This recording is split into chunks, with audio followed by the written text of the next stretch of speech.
as Ruto started abducting Kenyans. Have you listened to this lady at the seat of parliament? It's your girl, the Tesmakens Show. Happy Sunday. Good morning, good afternoon, good evening, wherever they are watching from. It's your girl, the Tesmakens Show. Welcome to my platform.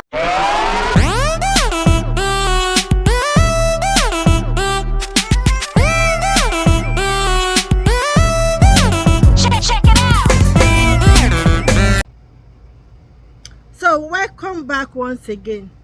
Before we take a look at this abduction video that is going on right now in Kenya, let's take a listen to this lady in their seat of parliament. She is visually impaired, but men, you need to listen to this lady. All Kenyans, all Africans need to take a listen to this lady.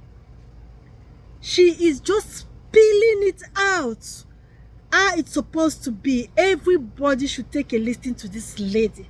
What she said to their speaker in the House of Parliament.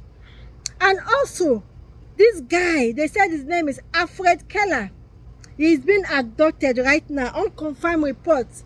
As Ruto abducted this guy just because he was involved in the reject finance bill. So what's going on in Kenya right now? And there are various people that are missing. Their pictures are being posted everywhere. We'll take a look at them as well. But first, let's take a look at this lady before the abduction video. You guys need to take a listen to this lady attentively. This is the kind of rep. This is the kind of member of the parliament we need in State House. We need in a Senate as a senator. We need as a legislator. This lady is so eloquent. Thank you very much, Speaker. As the only visually impaired senator in the House, it was difficult for me to know if I would catch your eye, but I'm glad that I have. And I thank you for the opportunity to also, with some of my colleagues, oppose this motion. Mr. Speaker, I've heard a colleague use the book of Nehemiah to prosecute her support of this motion. But what exactly did Nehemiah say when he was urged to retreat? What was Nehemiah's decision when people were trying to distract him from his work? Mr. Speaker, Nehemiah said, I am doing a good work and I cannot come down. And that's what Gen Z are also saying to the executive and to members of parliament, that they are doing a good work, standing up, speaking for themselves and for their colleague young men and women who are out in the streets, Mr. Speaker, and they cannot come down. And neither should we in this Senate. How can we go on a recess? Why are we going on a recess? We have just come from a 3-week recess period, Speaker. Why do we need 2 more weeks to reflect? This is a house of reflection, and we have to do it while we're sitting in these seats and when we're speaking in these microphones. That's what we're here to do. Parliament stands to represent its people. Parliament, Mr. Speaker, does not close to run away from its people. I want to urge and persuade those who have not spoken yet to also concur in opposing this motion, not because of disrespect, but because of respect for the young men and women who have lost lives, who are now muted because they cannot speak due to yesterday's horrifying scenes. We can't go home. Are we trying to say that renovations of windows and offices are more important than speaking for bloodshed and lives lost yesterday? We cannot, Mr. Speaker. And I, as a young person, as the first young person speaking to this motion, as a youth in this House, I am speaking for the youth who are outside of this House. We cannot go on a recess. It is wrong, and it would be completely insensitive to do so. Mr. Speaker, darkness fears democracy. I rarely wake up in the morning wishing for my eyesight to be restored, but what a sight to be able to behold. This last week had me aching with desire to see my fellow youth in the most spectacular display of patriotism, camaraderie, and putting up a first-rate masterclass on demanding that governments be held to account for the entire world to see. And yes, they have seen. But unity, Mr. Speaker, has been violently gunned down in the streets, not by men, but by monsters who have no concern for human life. Although this government has demonstrated that lifeless Kenyan bodies are not to take precedence over their punitive finance bill, young Kenyans have looked their oppressor dead in the eye and shown them that when it comes down to the wire, there are only two times to be brave: when you feel like it and when you don't. My profound disappointment with the current government and its forceful assault on crowds of innocent youth, Speaker, by its nefarious police officers who have gone rogue on unarmed young citizens peacefully exercising their constitutional right towards an uncaring, a corrupt, and wasteful government in their eyes that has turned its back on them, cannot be emphasized enough, Speaker. The brute force used against young, unarmed protesters reveals the operating system built into the fabric of today's government. And when they kill us, Speaker, they're killing themselves. The arrogance from some of these top government officials has been outrageously condescending to young people, disgusting and reminiscent of narcissistic abuse. You call us wankers and clueless children of plunderers. Then you say you're proud of us for making our voices heard peacefully. Then abduct defenseless children using state machinery and escalate a peaceful demonstration of young people with phones, twigs, and water bottles in their hands into barbaric scenes of bloodshed. Young people, Mr. Speaker, were not out to kill. In fact, I was here on this premises yesterday when everything set off. And whilst I was separated from my security guard, Mr. Speaker, I also saw another member of parliament from the National Assembly who is a wheelchair user, who voted yes to the finance bill, also having been separated from his team and his aides and bodyguard. He was stranded, Mr. Speaker, couldn't run, couldn't hide in his wheelchair. And you know what happened when those kids entered this premises?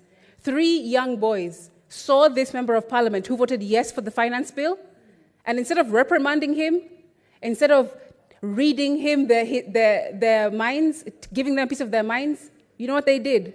They actually carried this member of parliament in his wheelchair to the tunnel so that he can go and seek refuge across in Bunge Towers. And then the 3 boys ran back and joined their fellow comrades. That's what happened. These kids don't operate in mendacity, Mr. Speaker. They are moral youth who are just trying to get their voices heard. So this peddling of a message or narrative that these youth are evil, they are killers and criminals, they're not. That is completely misguided and untrue. Why don't these policemen punch in their own weight class, Mr. Speaker? That's my question. I've been asking myself, would they come into parliament and try and abduct or take on Aledama or Lekina? Would they be able to have the balls to come and abduct and violate the safety of Samson Cherargei? They wouldn't, Speaker, because they know that all they're doing is showing a brute force, using their shields and using their armor and using their artillery, pouring it on young defenseless Kenyans.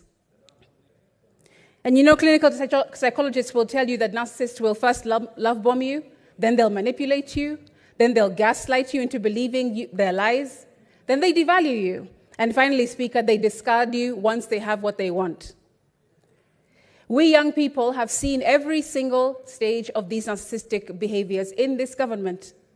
And since they complained that over 8 million of us did not come out to have our voices heard in the 2022 elections, Mr. Speaker, we are here now.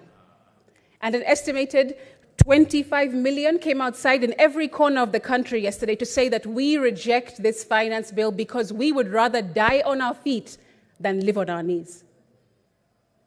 We are not the generation who are silenced with every carrot dangled in front of them, Mr. Speaker. We are the generation that asks questions and demands accountability because we understand that we are rich, and only if the money that we refuse tastes better than the money that we accept. Gone are the days, Speaker, when governments can rely on using methods to numb their people through controlling the media, through controlling education, and controlling the church, which used to be houses of God, and now have turned into dens of thieves. So, Mr. Speaker, we're saying as young people, go ahead, push that narrative all you want about our international financier. That's a scapegoat, because you won't find one. Unity is our financier. Liberation, passion, justice, anger, disillusionment, and dissatisfaction are all our financiers. This is the reason why I oppose going on recess, Mr. Speaker, especially at such a sensitive time in our country.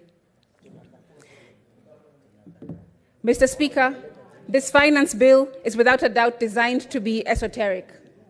I believe that it's relied upon for citizens not to understand this document in full. The Prime Cabinet Secretary said a few days back, if the Finance Bill 2024 fails to pass, the implications are serious. It could result in a complete shutdown of the government and signal a vote of no confidence from the public. These and many statements, Mr. Speaker, are being peddled by government officials, and none of them are true. They tell the public how ominous the failure of the passing of the bill will be, but that's not true. Yet, Mr. Speaker, if the bill were to pass without the consent of the people, it will split the entire nation, and that's not what we want to see. Mr. Speaker, the President still has an opportunity to not put pen to paper. The Constitution clearly says that he has 14 days to assent to any bill that comes from Parliament. And he can still, right now, today, in this moment, decide not to sign this bill into ascension. Mr. Speaker, I just want to conclude so I can give other members a moment to also contribute, but to just say that young people are tired. Young people are exhausted. They don't have jobs. How would they have money to look for artillery and knives and guns? But still, we poured every single piece of armor on these young children yesterday, Mr. Speaker. And as a young person myself, I am disgusted, I am appalled, I am completely beside myself. And I want to conclude by saying that my heart goes out to the families and loved ones who have lost people yesterday. Mr. Speaker, I was disappointed to hear the President's speech yesterday. I'd hoped that more unity would have come from it, but there was no empathy for the pain that Kenya is feeling right now, Mr. Speaker. There was absolutely no sign of benevolence when he spoke, Mr. Speaker. Mr. Speaker, I would have hoped that the President would have come to unify, would have stood in that address and unified the nation, but instead he threatened. Instead he was glassy. Instead he was cold. And Mr. Speaker, I just want to comfort those in closing by saying that even though they cut our wings and tie our feet, still we will rise. Viva comrades.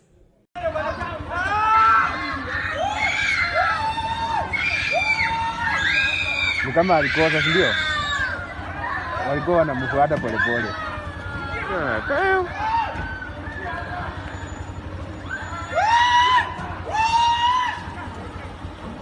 Alikuwa amekosa huyu. Alafu madam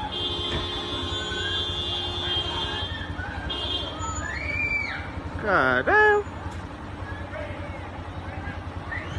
Alikuwa amekosa.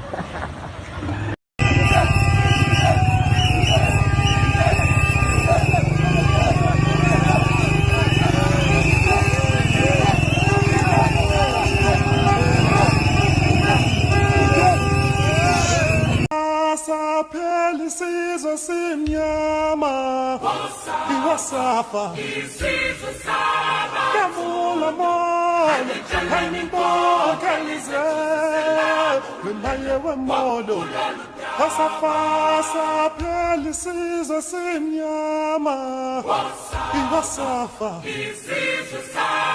Avodamo, Hannibal Kalize, Maye Yakada, Pasafasa, Pelisizo Sinyama.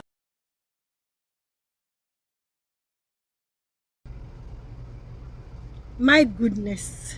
Did you see the lady was spitting fire? The lady was spitting fire in the face of the parliament, in the face of the speaker.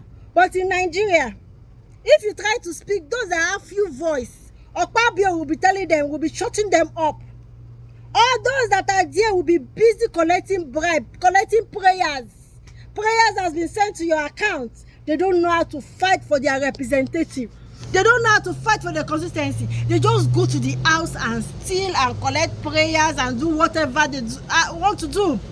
They don't know how to speak out. They don't know how to voice out. They don't know how to fight for their rep. They go there to make money. The whole country is turning upside down. Look at Kenyans. Look at this lady. So eloquent, so bold. Despite her disability, look at her.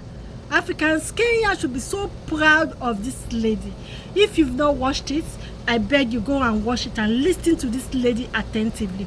Hope you guys are having a wonderful Sunday. This is where I'm going to call it a day. It's your girl, the Tesmaken Show. Please don't forget to hit the subscribe button, like and share the video. It's your girl, the Tesmaken Show.